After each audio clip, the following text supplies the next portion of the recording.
Switching scenes. This is something you should have covered in the add-on video with adding a title scene or adding a second scene from Activity 2. So this should be review. Just like in the beginning, the very first sprite had a very special job where it always set the stage to the first scene.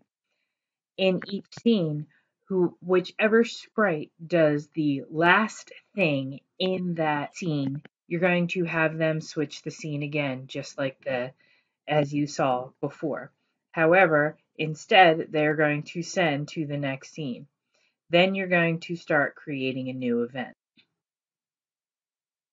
So in the looks, you're going to find the switch backdrop. You'll click the down arrow and switch the scene. After that, you're going to go into your events and you're going to create a new event. You can see that there are multiple events. In this, for Abby, Abby's not in scene 1, so she's hidden the whole time. However, once it switches to scene 2, she will eventually show. And like before, the setup blocks, her size is set, her go-to is set, her costume is set. And then she shows and her dialogue continues. So let's take a look at doing this in Scratch. So my first scene is finished. Now, the last sprite to do anything in this scene was the popcorn bucket.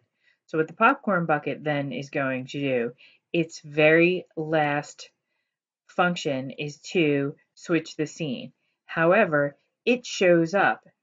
Should I switch the scene immediately? No, I should have a wait. I'm going to go into control. I'm going to go into wait,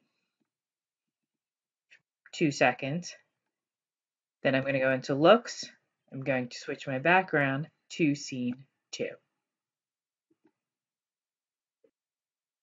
And there we go.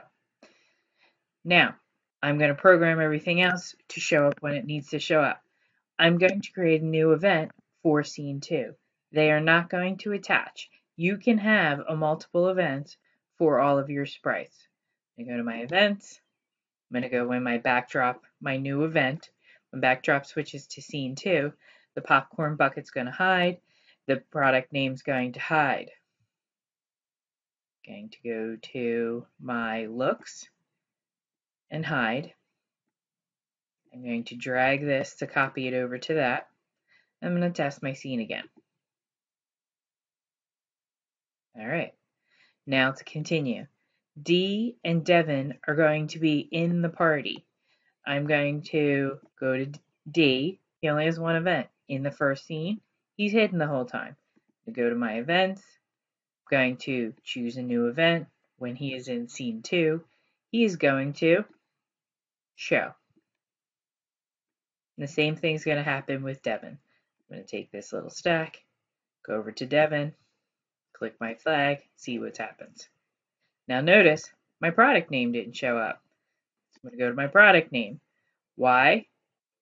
Because in scene 1, do you see it show or hide? Fix the issue with the product name not showing up in the first scene, you will notice that I don't have my show or hide. So I will attach my show, test this one more time, and we're good. Now, Dee and Devin need to be placed where they need to be placed. Going to first use Devin, and I want him on one side. However, he's not facing the direction I want him to face. That has to be part of his costume. I'm going to have him but he needs to be facing the other direction. So I am going to right click on this and duplicate his costume. And I'm going to use the flip so he's in the right direction. So I remember this. I'm going to change the costume name to left. And now in his scripts, the first thing I'm going to do is have him switch to the left. And I also need a go-to because he's going to have a motion eventually. So he's going to have a go-to. Now with Dee, I need him to in his position, but his costume is what it is. I'm going to have him have his go-to before he shows. And in his looks, he is going to be in costume D.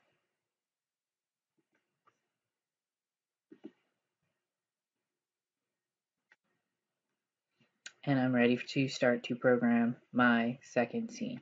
In my second scene, they're going to start having a dialogue about wanting to have popcorn at the party and to go on from there. At the end of it, whoever speaks last, they are going to be the one to then switch it to the final scene, scene 3. Good luck.